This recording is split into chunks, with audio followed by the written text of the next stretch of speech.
is Shanae from the Believe in Yourself, Believe in Your Business TV show, and we welcome you to the Spanglish World Network on Singo TV channel 250 and 251. Please remember to download both the Singo TV app and the respective app stores, iOS and Android devices. And while you download, make sure to rate and leave a comment.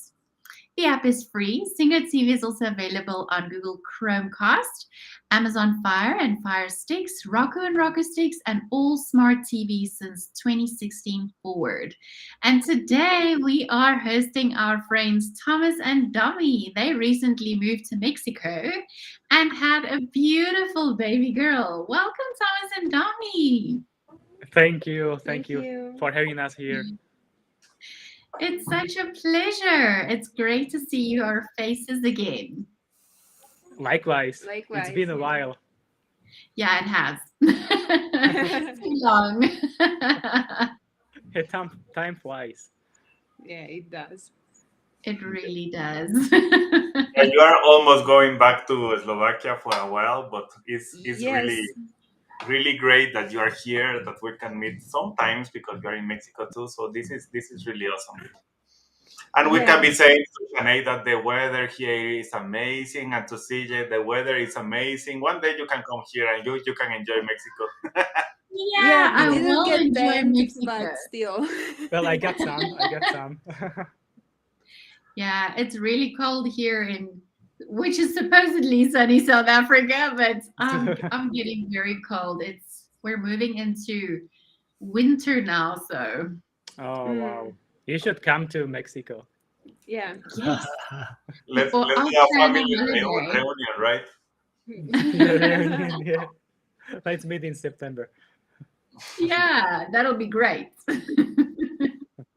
So, Thomas and Domi, we always start this program talking about your journey, where you started before you started to believe in yourself, who you were a little bit.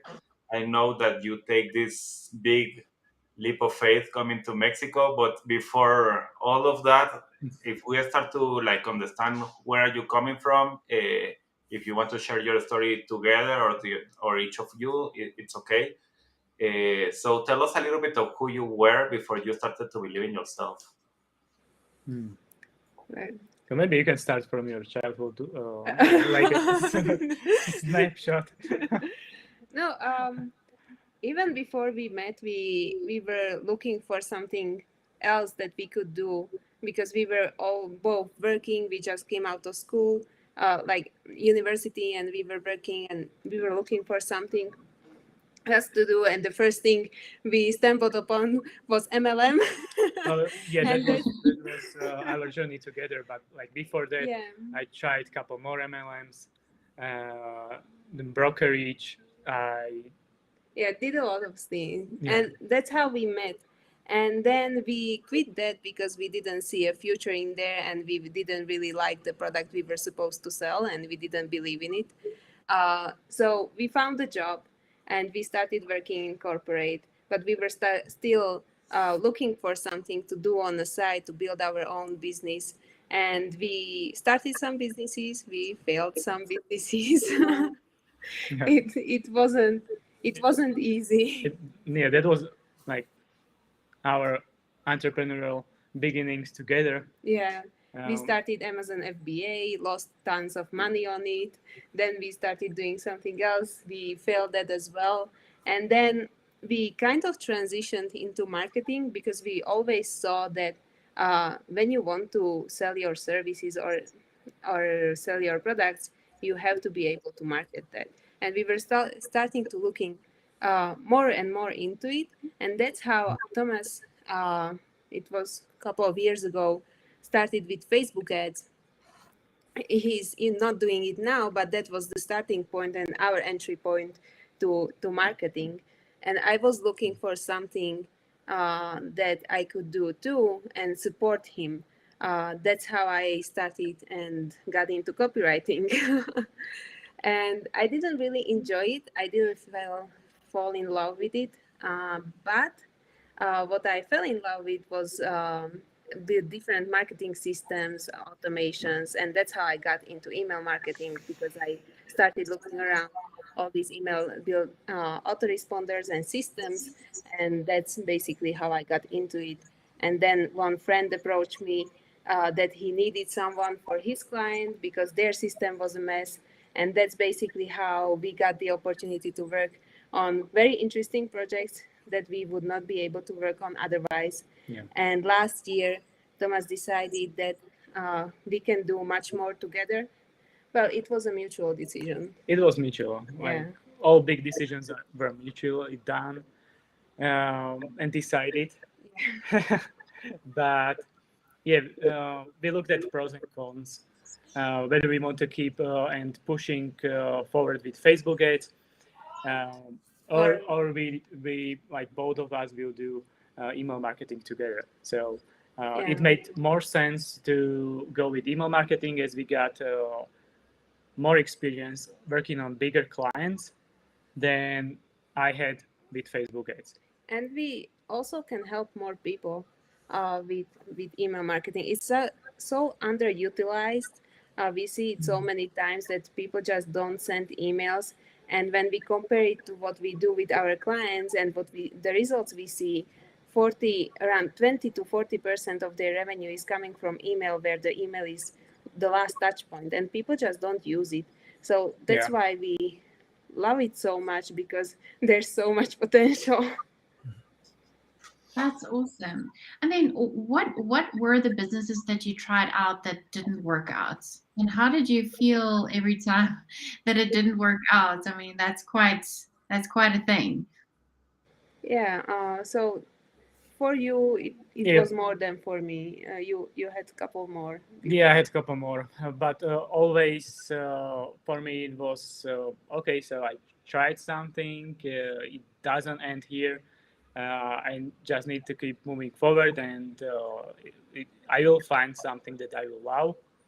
And but it was the MLM that we met.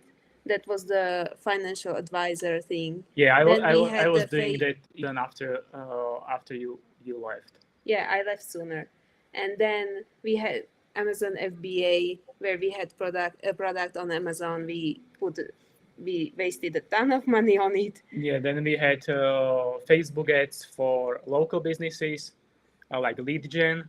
Yeah. Then we transitioned to for e-commerce. Then we had copywriting, writing sales pages, and even landing short. I wouldn't say the copywriting business failed. We just didn't. We didn't pursue it. Yeah. But it's still, in some way, it's still part of the business that we do. Then I tried. I was selling investments. My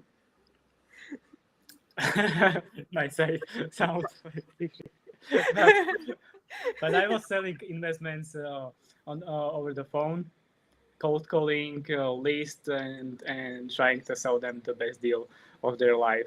And many times these people that answered me were like 60, 70 years old, like, and I didn't feel good because I know the pensions in Slovakia are very bad, are very low. Our grandparents barely get by. Like if there are still two of them, then like in combined they can get by, but on their own not so much. So I was feeling bad selling and pushing these services to these people, and luckily the way I ended this type of business or venture, that my ankle broke, so I wasn't able to commute to this job. What a coincidence. Yeah, and after 3 weeks, I didn't want to continue. Okay. And then what happened after that, Thomas? Yeah, so after that, I had time off. So after that, I still needed to cover my bills and do a living. So I found a job at IBM. This was before we met. Yeah, this was before we met. So I was working in IBM as it was a fine. It was a cost analyst, and but anyway, even when I started at IBM, I was thinking outside of IBM. So I was thinking like in 2 or 3 years forward that I don't want to do this job. Like I started it, but the day I started, I always I wanted to quit. So um, even I told my manager that I'm not here for a long time. I loved you for it. I'm not going to stick here. What did your manager say? Yeah, well, uh, he didn't believe me. So, like, he was like, okay, yeah, fine. Probably he heard it a couple more times in his career that somebody told him this. They had big plans, but they didn't pursue them. But I did quit after, I think it was 9 months. It didn't stick around even for whole year. On the side, it was a mistake that I learned that especially in the beginning of this entrepreneur journey, I didn't have like substitute income that would replace my and cover my expenses, daily expenses. And the mistakes I've done like twice this mistake. I quit the job prematurely. Like I hated it, and I jumped into this like bandwagon, or I jumped into this like business opportunity and get rich quick schemes because I wanted to weigh out fast because I was so like beaten down or desperate that in a situation that I was staying for so many years. So I wanted to way out fast. And that was the mistake. So like I learned it hard way that if I stick with the job, I would be in a much better position to start anything on the side because I would have my expenses covered no matter what happened. So I wouldn't be under stress. And it's hard to run a business or start a business when you are under financial stress, when you don't know how and when you will be able to cover those expenses that are still like piling up. And these were one of the lessons that I learned through these failed attempts on my entrepreneurial journey. Yeah, I think these are really great lessons for those who are looking to become an entrepreneur or even early on in the journey, because we think we're so hungry, we're going to go out there, we're going to succeed. And we think that the journey is actually a straight line, like it's just straight up, but it's not. It's up and down, and there's a lot of down. And even you have very successful months, and then you can have a time of drought. And having that income as a stability is very nice. I know what it's like to experience without that. It's very painful. So just some of the lessons that you've learned, that's a really great lesson. I am curious to go back and unpack some of the lessons and sunk costs that went into your Amazon business. Just because I think we can learn before we believe in ourselves, or even we believe in ourselves so much and that we'll pour into something and not necessarily see the fruits from it. So I'm curious if you'd be willing to unpack a little more about, because we're talking about intangible services when we talk about copywriting and email marketing and this kind of thing. It's a service. But I'd like to take a look at the product-based business, if you would, for a minute. What was it like? What was your product? And, what amount of research did you put in? And how much time went into that time and money? You could unpack some of that if you're willing to. Yeah. So before that, I want to go back and tell you that most of these ventures that we got into, it was because of me. Looking for new opportunities, and Domi just jumped in. No, And I was supporting you. you were supporting. So you joined forces.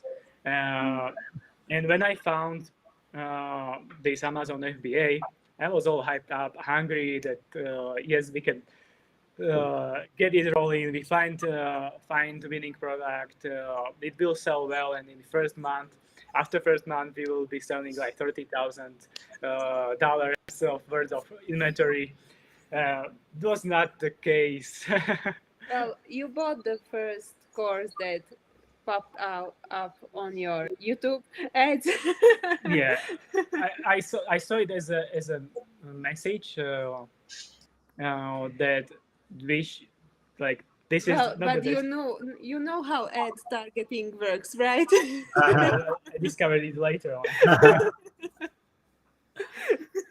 So in the beginning, especially with this Amazon FBA experience that we had, it was my idea to start with it. Domi supported me with like financially, but she wasn't fully on board.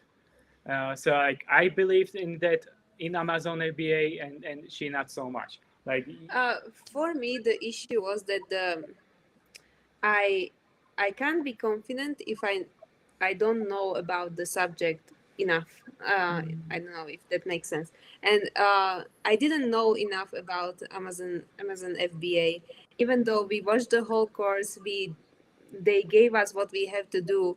When we started doing it, I just didn't feel confident doing it because I felt that I know so little about you it. was missing a lot of answers to your questions, Yes. and I was like, And yeah, you were doing it despite of that. Yeah. You were just going and you wanted to get it done. And then we took a week out of out of work, like a week of vacation. just to work on this side hustle. And yeah, and the plan was to use the whole week to search for products and find the winning product. And the issue was that after the first day, I was so frustrated that, that the rest of the research was I just couldn't go on, and I left it on Thomas to do it. Yeah. So I was looking around and doing research.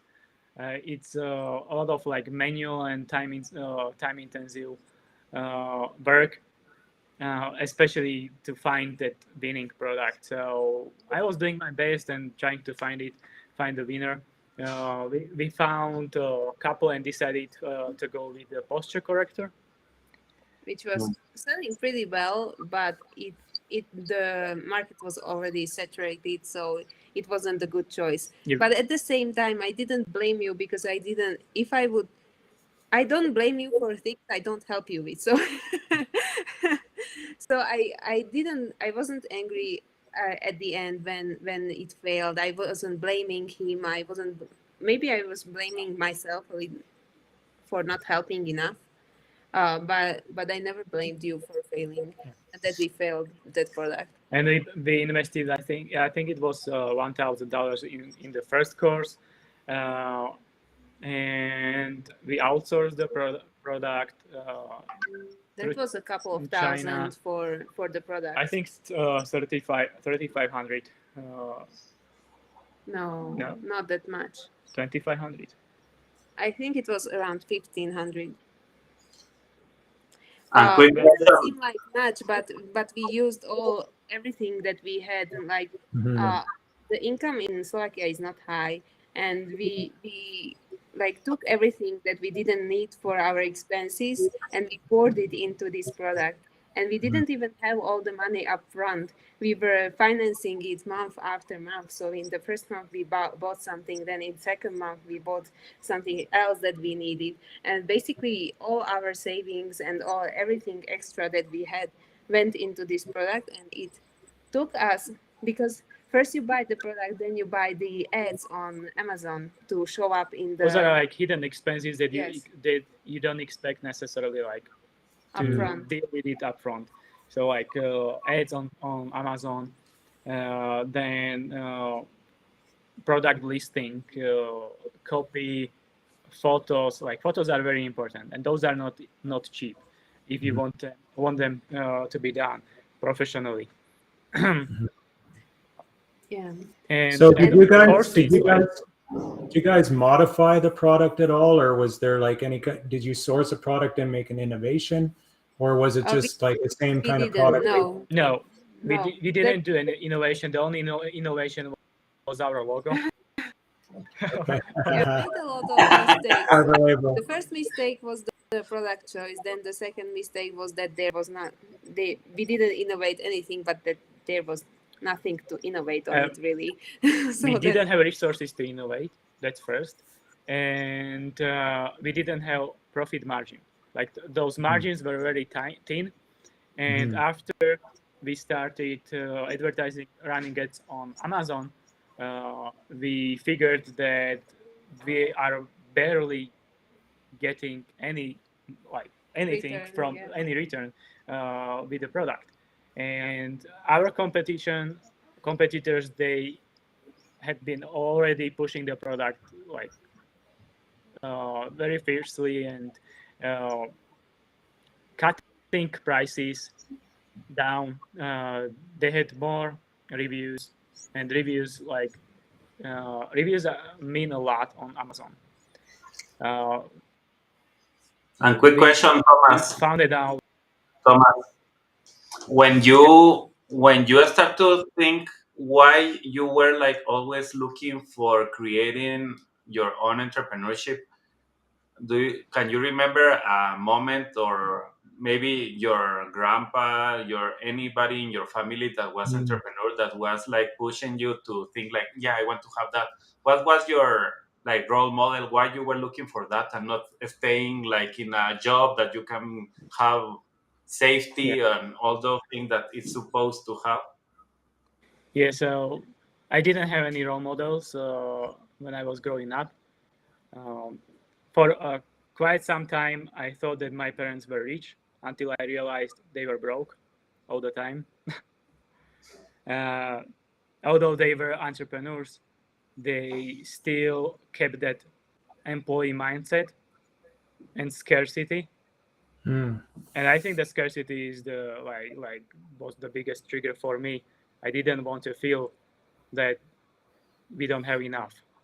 Like there is not enough in this world. Like there is limited amount of money, limited supply of goods. And I remember when my parents took me on vacation. When like first time I asked my dad who owns this like hotel chain, and because I saw like the hotels, those 5-star hotel that we stayed in, and I really liked it, and I saw like endless money resources that were put into that, and in my mind probably I saw that was seeking out that abundance. So I was asking him who owns that hotel.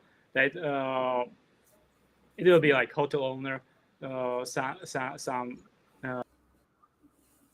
very rich,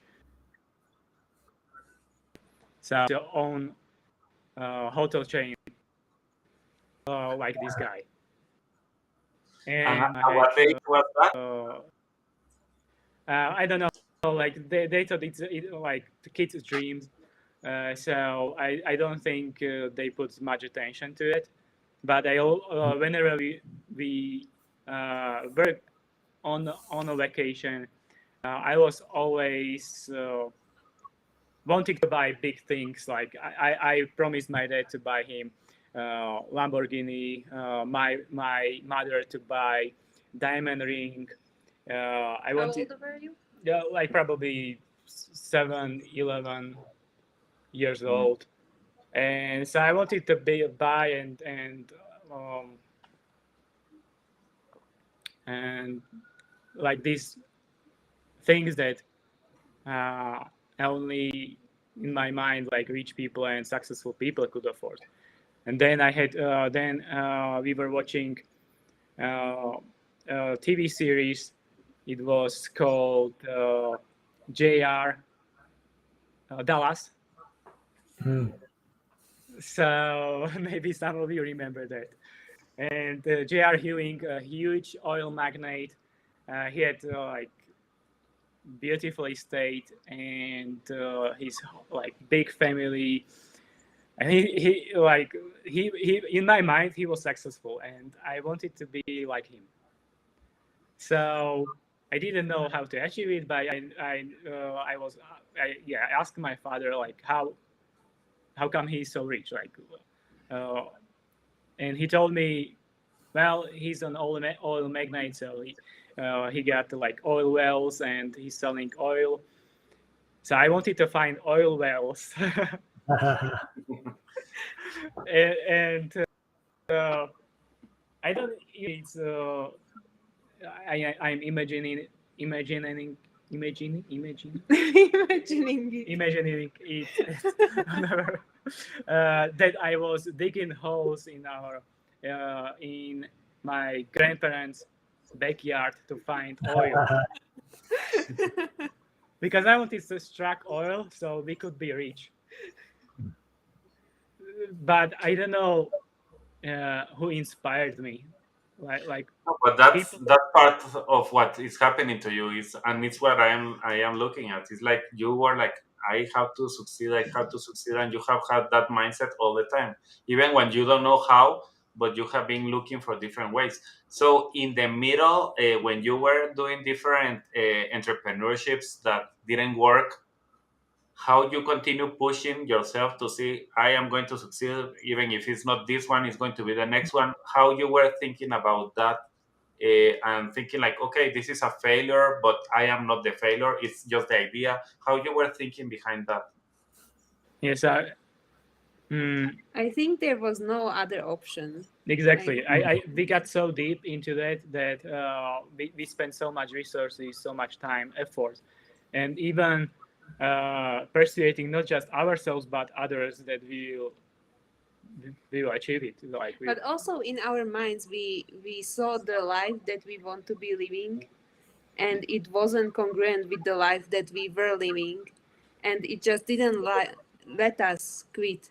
We just had to do something else. If the first thing didn't work, we had to do something else because the life that we were living was not the life we wanted, and it just. Yeah. I think that's the main thing that kept us pushing, even though we failed so many times, and even now it's many times difficult. But we can't quit because we I don't know. It's not an option. Yeah, like especially like with this entrepreneurial mindset, if you got so deep into that, you can't see yourself living any other way. And I think this like entrepreneurship on its own is as close as to the real life as it can get. Yeah. Yeah. So Tomas, you don't have any stability. Nothing is certain. You are marching into unknown so many times, but like as long as we kept moving forward, we kind of always figured it out. Yeah. And we never had this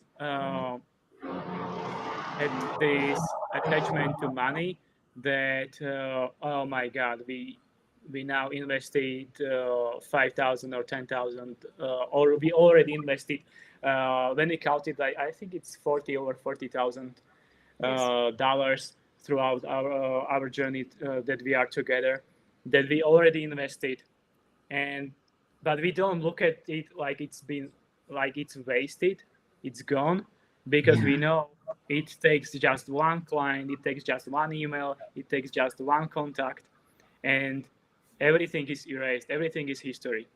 So if we would stop, then we would start looking at it, oh my god, how much time, like when are we able to pay it off? Maybe in 20-30 years. And that was not something that we could digest. Yeah. Yeah. So Tomas, you mentioned along the way that the people around you not supporting you, and that's a very common thing for entrepreneurs. Going through, investing, and you have people saying, okay, when are you going to give up? Like, I've just seen you fail. and fail and fail. And sometimes it's like it's your family. Thank goodness it wasn't Domi, saying this. Sometimes it's your closest friends. Sometimes it's even other entrepreneurs saying like, dude. But often entrepreneurs typically get it. What was it for you guys that you felt like, okay, we're going to keep going? Obviously, you say we've invested this much. This is not the time to quit. We're going to keep going, whatever it takes to continue to get there. How did you deal with that, and how did you handle your mindset along the way? Yeah, I cried a lot. Relate to that. Yeah, I had to be a psychiatrist or psychologist in our relationship a lot of time. Many times it helped me when I was able to help Domi to realize that nothing is lost. Okay, we slipped away, but or I think the most difficult were conversation or were visits, family visits. Yes, because then you have those conversations. When will you get a car? Why are you renting a place when you could buy something and pay the mortgage? It would be yours in 30 years. Yeah. And you could be put somewhere like this that would appreciate in time, and it's an investment. And we are well. I think it was mostly from your side on the family that they saw us like we are wasting all of our time, we are wasting all of our money. For them, if we didn't go on a vacation, which we didn't go ever, because we spent all of our money on our businesses, but like we felt that they see us that we are failing, and it just, for me, that feeling was really really crushing. It was crushing me down, and every time we visited and things came up, it's just, Well, because yeah. with their mindset, what I understand that they see they things started comparing differently. us. Like they started comparing us to my siblings and what they already achieved. They have car, they have house, they go on vacation, nice vacation, right? They can talk about it. Yeah, I know it, but it I was know you do. still difficult. I know, like it's always difficult. It's like for me, it was easier to maybe like it was difficult to be in that present in that conversation, but when we left, like I left it behind me, but then I had to like. But I couldn't do it. Yeah, you So couldn't do it. then when we came home to our place from the family visit, he had to fix me basically, because I was still stuck in the conversations that we had. And then he basically had to mindset coach me every time that we came home, that we can do this, and it doesn't matter what they think. Yeah. And I think it helped you as well, because when you have to coach me, you have to believe what you are saying. Yeah, exactly. Yeah. It always, And how long we had was always setback. how after long this. was that? How many years or how many months? Ooh, Oh, I could say like 5 years. yeah. Yeah, and years. this is really interesting because sometimes everybody is thinking like, oh, I want to be my own boss, and that's why I want to open my business. But understanding all the struggles and understanding all the mindset that you have to bring to everything to really succeed, and it's like you are talking about different failures that, but at the end, were not failures, were learnings in the process. And how you started to learn from each of them, how you started to grow from each of them, how you were believing and you had to push Domi saying, I believe, and you had to believe. How you, Domi, come back and it's like, okay, let's continue believing together. We are going to do something. So at the end, that's really powerful. At the end, it's something that we need to understand, and it's something that I love to teach a lot is in our mindset. We have the part of the subconscious is created depending on the environment that we are born, for example. and you are talking how you are. Maybe there is another person that starts tomorrow some entrepreneurships and it's succeeding in 1 month or in 6 months. But that depends also in a lot of things that you have to overcome in your mindset. A lot of things that you have to overcome in your subconscious mind. How to understand how you believe that you can do it. So that's what I see in you. It's like people, you are a couple that it's like, okay, if you don't believe, I believe, and if I believe, I don't believe, you believe, and we start to help each other to continue Yeah. believing. Yeah, usually it was like that. Well, even when one of us was like feeling down, the other one had to help him. And when for example, when I see that Thomas was, or I saw that Thomas was feeling down and losing faith, Yeah. then I had to have enough faith and believe it Mm. enough so I can uplift him. And it was same for me when I was feeling down and losing faith in it. Then he had to have enough for both of us so we could continue. Wow. So, And and it's tell us also, what happens when Sarah comes. oh my God. Yeah, everything changed. I would say for the better, but like the whole decision that we made and travel with you pregnant uh, Yeah. and go like in totally different country, a different language, culture. Uh, we didn't know anyone apart from you, Alejandro. Yeah. so, so that helped us a lot. Like after the conversation that we had together, that just confirmed our decision to book a flight. Let's do it. We don't have all the answers. We are not Wow. prepared. We are not ready. But if we don't Wow. do it now, we will regret it for the rest of our lives. And many times this was the case. We were not prepared, but we always figured it out.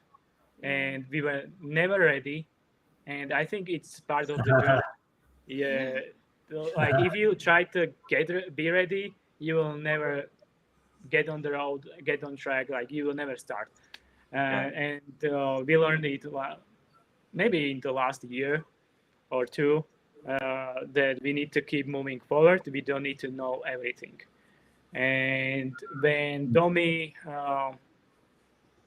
uh, told me that she was pregnant, then we like I was yeah I couldn't believe it. I wasn't ready. My reaction, automatic reaction was no, we are not. Nice. How But I that don't. happened, I don't know. Yeah, like what happened? Like what did we do wrong? It was the same when I went to my gynecologist and I told her that I don't even know how it happened. It came out of nowhere and she was like, "So you were not there?"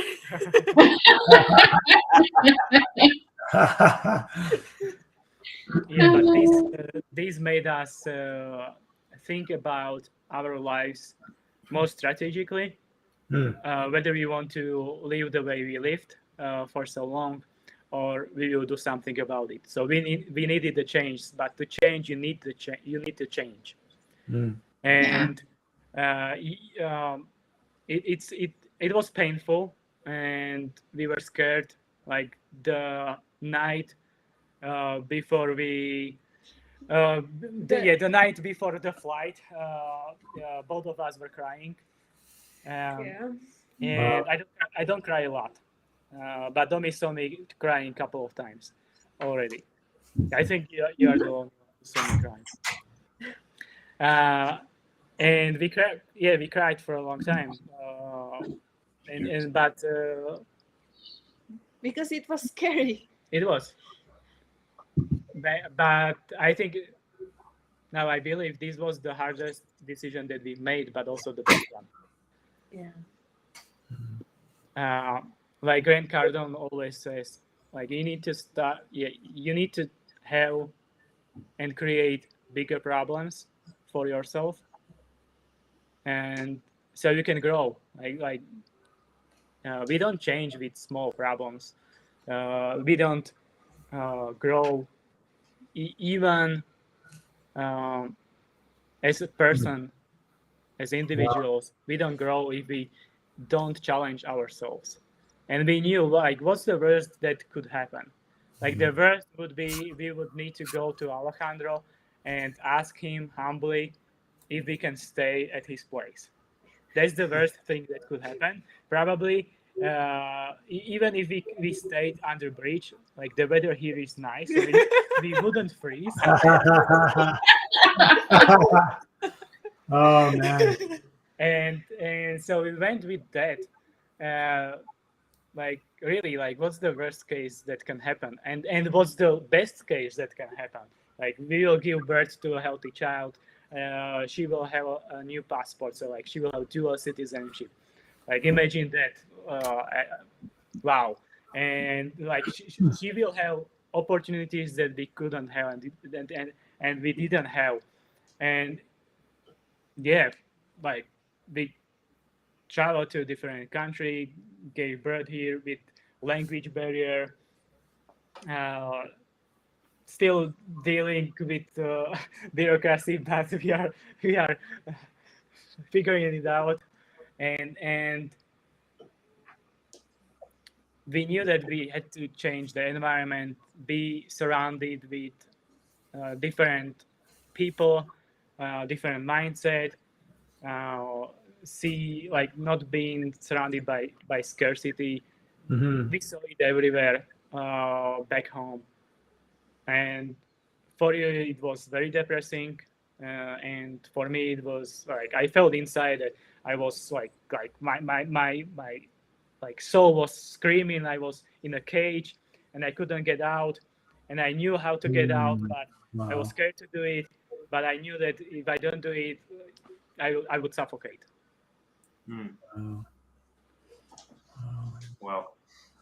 So But tell that's us. an amazing leap of faith that you guys took. I'm so proud of you. And Mhm. now you're living in Mexico and you're doing your thing, and it's just beautiful. Yeah, But I must say, we are so grateful for Alejandro. We would not be able to do it without you, because the day when you offered your help, that even though we don't speak Spanish, but you can help us find the doctor, you can help us with the hospital. But that was the it was thing. like God sent. Yes, that was the thing, the last thing we needed, that okay, we will be fine. And we would really not be able to do it without you. I'm so grateful. Yeah. Oh, thanks you.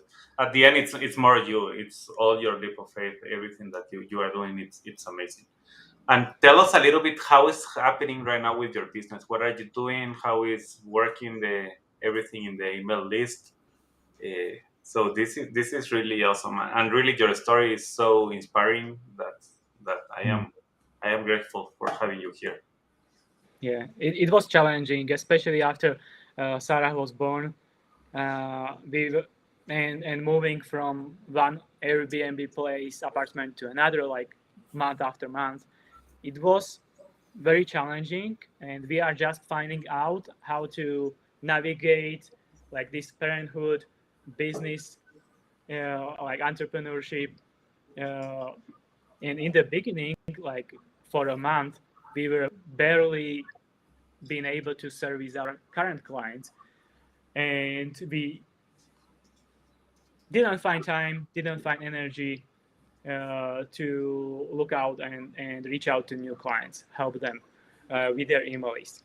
Uh, in the last 2 weeks, we are like, as Sarah is growing up, she's starting getting her schedule, which helps us a lot with navigating and getting things done, also business wise, but also keeping our relationship healthy.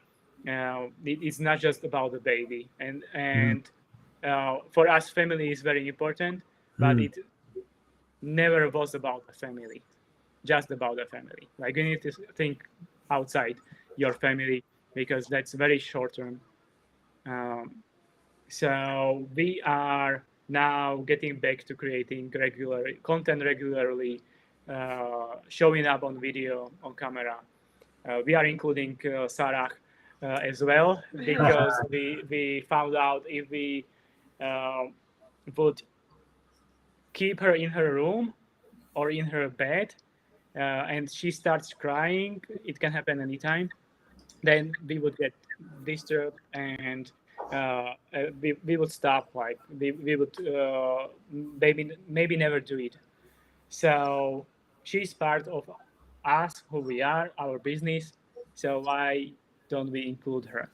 So, and as soon as she gets older, she will start cold calling people, and she will be selling our services. Like why didn't you why didn't you buy from Mama and Papa?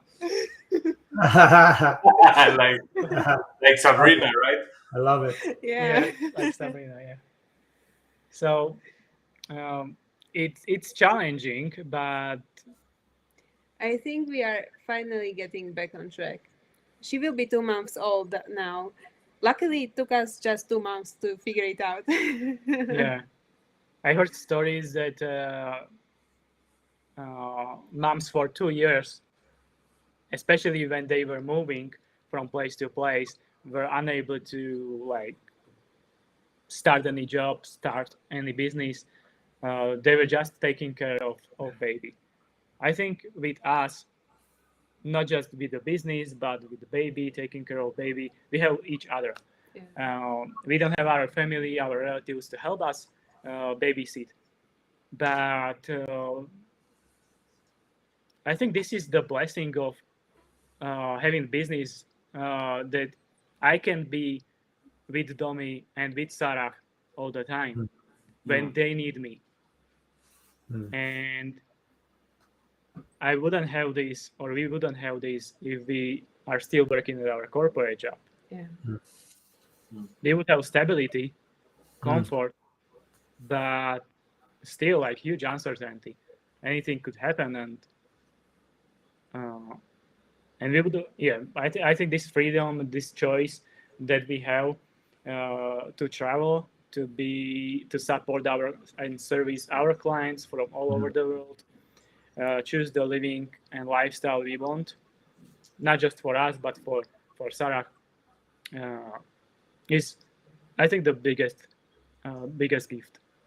So Thomas, you mentioned earlier about how, and I think this is beautiful, the two of you met in an MLM, which I find very, very interesting. So obviously both of you are predisposed towards entrepreneurship and at least some level of business activity. And then you start talking around those things at that time. You've gone through several businesses.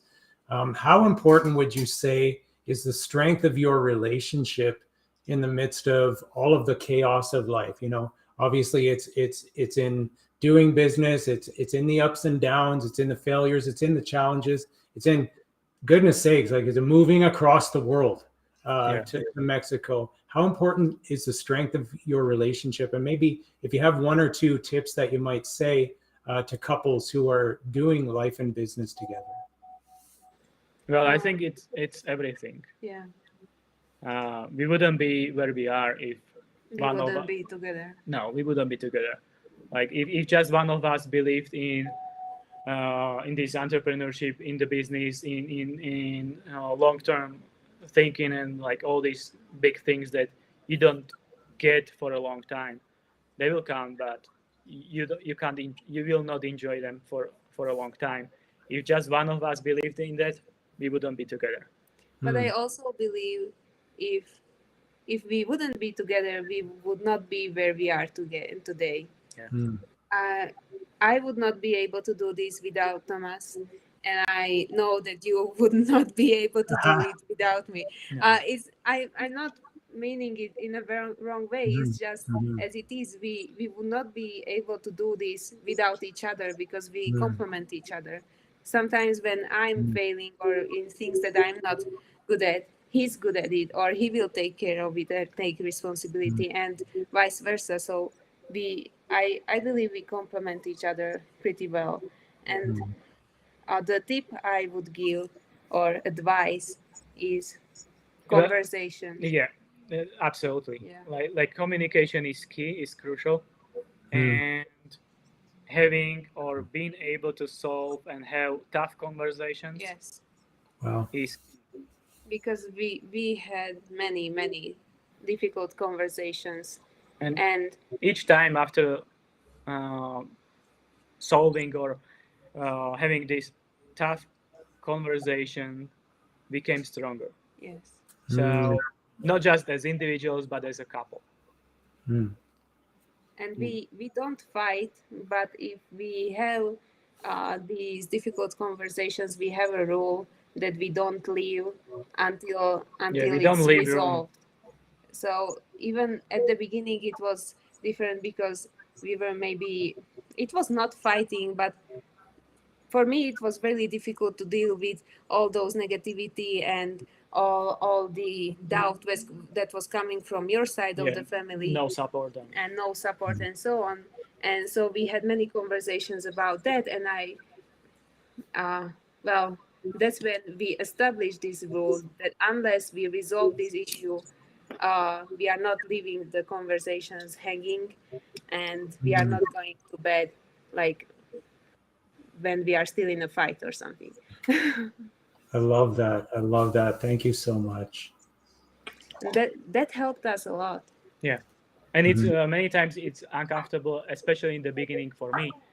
I try to leave the conversation, but then Domi stopped me. You are not going anywhere. You are staying with me because I saw this on my dad, with my dad.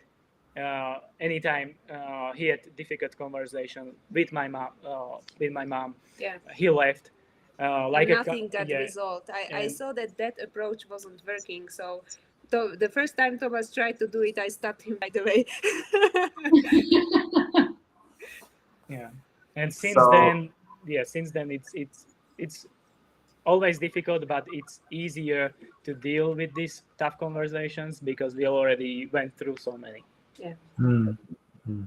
I would like to thank you both, Thomas and Domi, today because you were so bold and so courageous by just sharing Absolutely. your heart and Mhm. sharing everything that you are going through and the life, because it's sometimes that is even that part of sharing your personal stuff is tough, and you did it like amazingly, and I really applaud you for that. It was really helpful. And I Thank hope you. people that is listening to us is taking this advantage and this. So if you, Thomas and Domi, are creating a program for help email list, that is something that if you want to understand what is that and how to do it, you have to contact them. If you don't have their contact, you can contact in any of us, and we can help you to get in contact with them because they are creating some good stuff that you really need to have in your business. Creating systems is really key in your life and in your business to make it easier. So that's one thing that I want to share today. The second one is next week I will have with Shanae our lead generation mastery challenge, and we are also, the idea behind is also do this. What I see behind Thomas and Domi is they are so powerful in their technical stuff, and now they are connecting that with the business side, and that is exactly what we want to help you have next week with the lead generation challenge. So the time is done. It was so quick that it's like, okay, I'm still wanting to ask like another 10 questions, but we can do it in another time. Thank you, Thomas and Domi. It was amazing. It was Thank great you, to talk. guys. We love you. Thank Thank you you. very much for having us. Yeah, thank you. Pleasure. Okay, this show can also be heard on the Spanglish Radio Network. Please check out spanglishworld.ca for all the news and programming. Spanglish World, watch it, hear it, read it, download it, and leave it. Thank you all.